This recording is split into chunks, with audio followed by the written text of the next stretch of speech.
Single-parent environment, huh? It must have been tough. The environment. There is no way the woman who was brought up like this could become our son's wife. As of now, I will face my fiance's parents, and they are spitting out the words more impolitely than I could have imagined. Is that not a mocking expression? I will pass over that obscene family. I'll especially refuse the job offer from my side. I will get revenge and put them deep into hell. I'm 27 years old and my name is Emma. My father passed away in an accident when I was young, leaving only my mother I will ever have in my family. The mother did not shed tears when my father died. I was completely immersed, but as I watched my mother while she was smiling, couldn't control my tears. I was able to graduate from the law department of a national university, thanks to my mother who worked so hard for me. Currently, I am working as an employee of a leading company and spending busy days.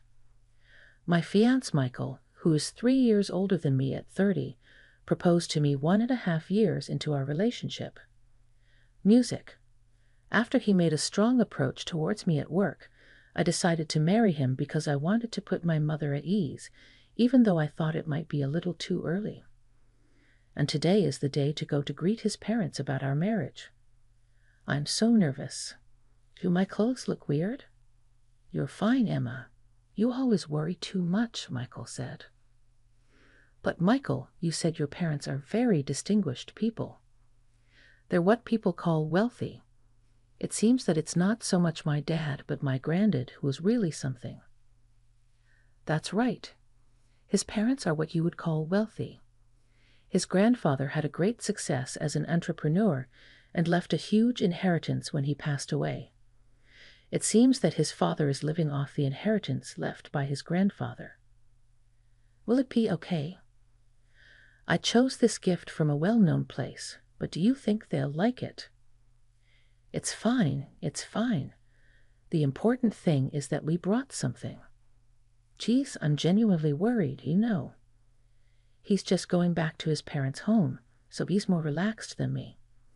I'm so nervous that it feels like my heart is going to jump out of my mouth. I have a bit more sense of urgency. This is a greeting to announce our marriage. As I was getting irritated at his carefree attitude, a mansion like none I'd ever seen before appeared before my eyes. It's big as expected, I muttered under my breath. When I muttered that under my breath, he snorted proudly in response. Granddad was something else. Dad and the others are waiting. Let's go in quickly.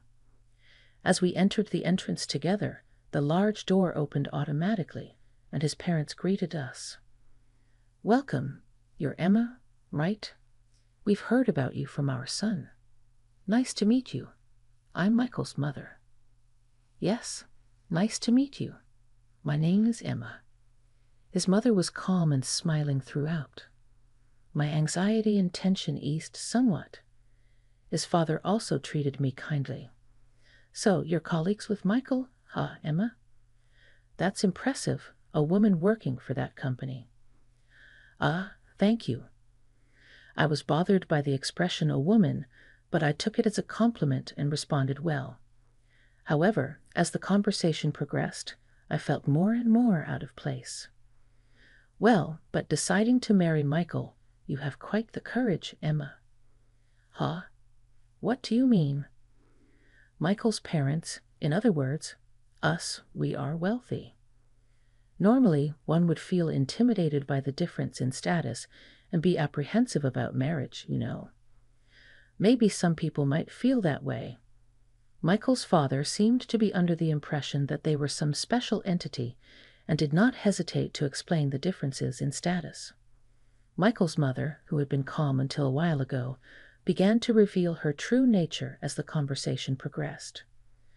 Indeed, my family wasn't particularly wealthy, but as you can see, and it's a bit awkward to say this myself, I'm a beauty. Don't you think I match well with my husband? Oh, I see. Emma, you're amazing to decide to marry Michael with your looks. I couldn't possibly do it. I couldn't tell if her words were sarcastic or genuine. I sent him a glance seeking help, but he didn't seem to care at all.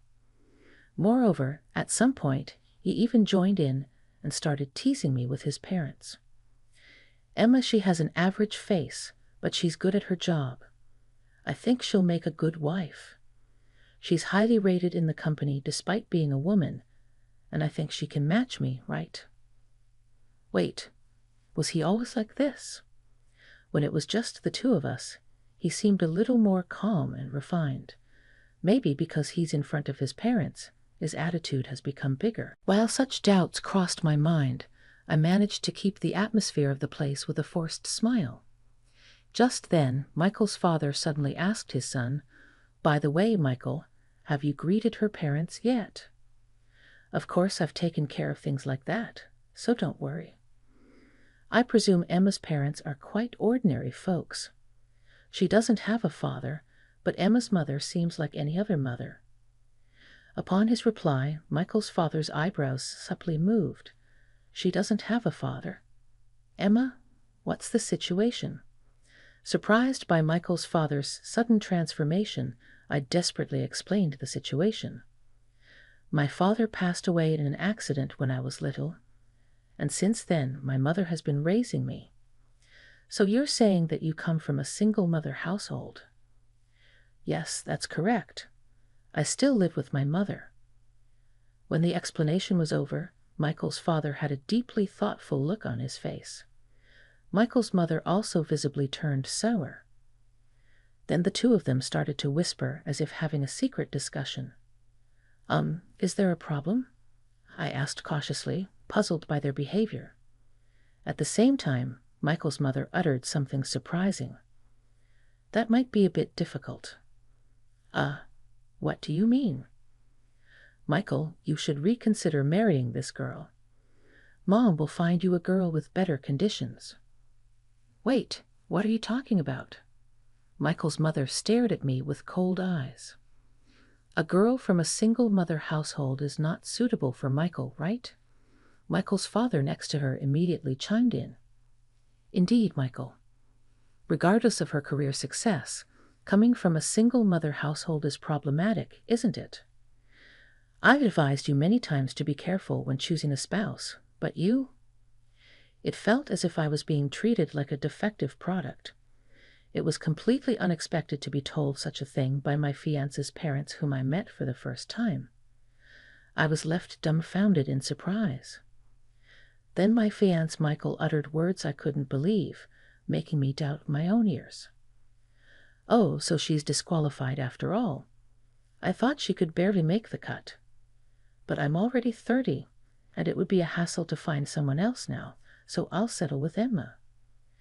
"What, Michael? Aren't we getting married because we love each other? You didn't really think I was getting married for a reason like that, did you?" Laughing uproariously, he threw out those cold words. "All I want is a wife who can take care of the household like a housekeeper. It's impossible for me to truly love someone with a home environment like yours."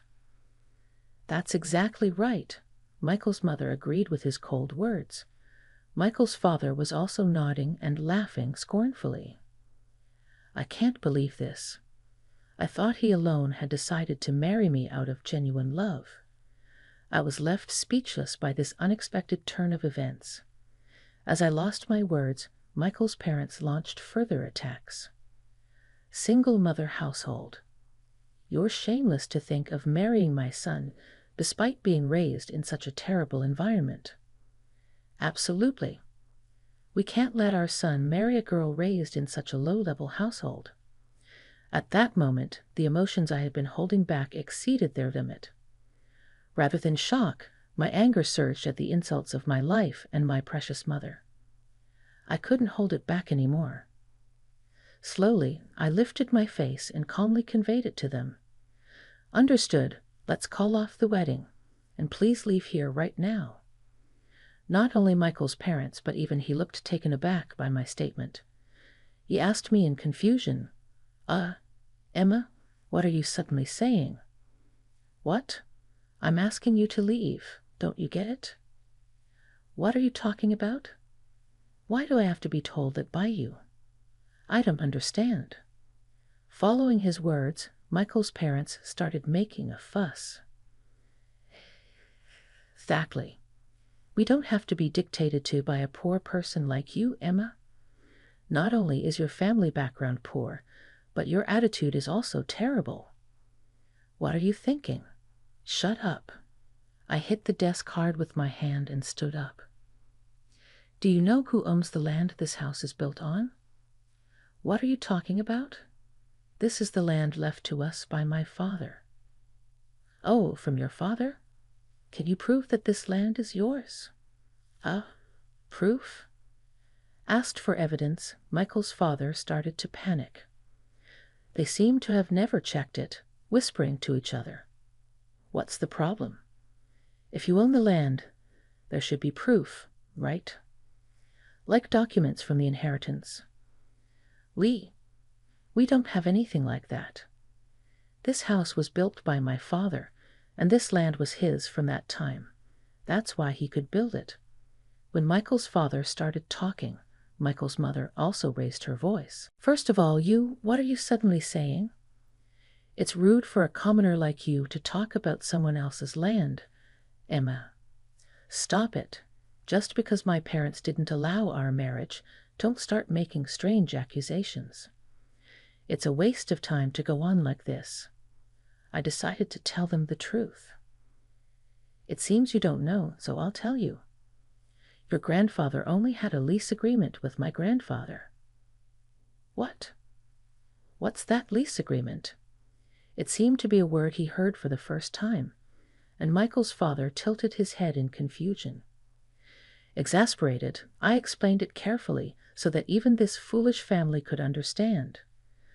A lease agreement is a promise that you can use the land. Currently, you are borrowing the land for free, and when the contract period ends, it will be returned to us. In other words, your grandfather is only temporarily borrowing this land from my grandfather." "No, that can't be. I've never heard of such a thing. You're lying." "Are you saying I'm lying? That's not the case. By the way, we have that contract, and we have already confirmed whether it is valid or not." Michael's father was shocked and flustered by the unexpected truth. "No, it's a lie, right? After all, you're from a single-parent family, and your father passed away. That doesn't really matter. My maternal grandfather was a landowner and lent land to many people. The reason my mother and I have been able to live so far is because of my grandfather's support." "You own so much land?" "Yes, I majored in law at college, so I was researching the land lease with my mother. At that time, we found out that this place where you live is also my grandfather's land. Do you understand the situation?" The three of them were gaping and stunned. They were desperately trying to grasp their situation, but I conveyed the matter regardless. "Given the circumstances, could you leave this land quickly? As stated in the contract, the period of free rental ended quite a while ago." "I think my mother sent a notice in advance." "A notice?" "No such thing came, right, Mom?" Michael's father is seeking agreement, however. Michael's mother replied with a pale face. "I noticed that an envelope was coming every month, but I didn't really understand what it was about, so I thought it was unnecessary and threw it away." "Could that possibly be?" "That's the notice?" I chimed in with a broad smile. "We've been issuing notices for more than 2 years now. What will you do? Will you pay 2 years of land rent in a lump sum, or will you move out? You have to decide." Wait a minute. There's nothing we can do if you suddenly say something like that." "Suddenly? We've been urging you for quite some time. Please do something," Michael's father pleaded desperately, begging on his knees. "Recently, we've been suffering huge losses in stocks, and our assets are just a tiny amount. We were planning to rely on Michael from now on, but there was no room for leniency anymore. I was thinking of settling things amicably if the marriage was decided and if I received an apology about the notices, But since you've made a fool of my mother, I've reached my limit. I'm sorry, but I won't allow you to squat on this land for free anymore." With that refusal, Michael's parents began to tremble. The only one who was calm until now started to change his attitude as if that was the right moment. "Hey, Emma, can't you stop it now? I'm going to marry you, so please." "What are you seeing now?" "So what? So let's forget about this matter. If we get married, there won't be a problem with this land, right? Right? Is this guy an idiot? I can't imagine marrying such a lowly person.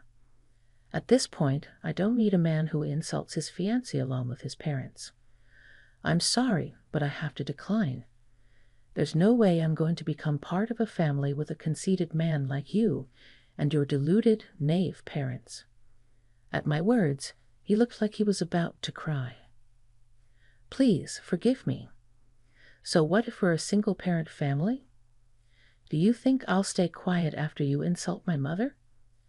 Parents who only care about public appearances are perfect for you." "Wait, Emma. I glanced at him chasing after me, and I left my ex-fiance's house. This was a place with many connections in various ways, but I thought I would never come here again. What happened to them afterwards needs no explanation. His parents boasted of being wealthy, but in reality, they hardly had any assets left. This does not sound like a wealthy person, especially since they could not pay the land tax for 2 years as a lump sum. In fact, they had to leave the land, sell the house their grandfather proudly built, and pay the land tax for 2 years as a lump sum from the money from its sale. They seemed to live the way they had lived before for a while, but apparently they ran out of money quickly. I think the hint that they live as a family of 3 in a small apartment allows us to understand that. The story spread quickly within the company, and he lost his place. However, his parents rely on their son's income, so it seems he can't quit. "Emma, I'm sorry. I'll cut ties with my father and mother. Let's live together, just the 2 of us. It's okay to be a single-parent family. I'll take care of your mother. Let's live together, you, me, and your mother. How about it? I sometimes get romantic emails from him, but of course I am never writing. I have absolutely no love for him, and I probably will never believe his words. He is being watched with curious eyes at the company and has become the talk of the town. I would really like him to continue to suffer in this harsh environment."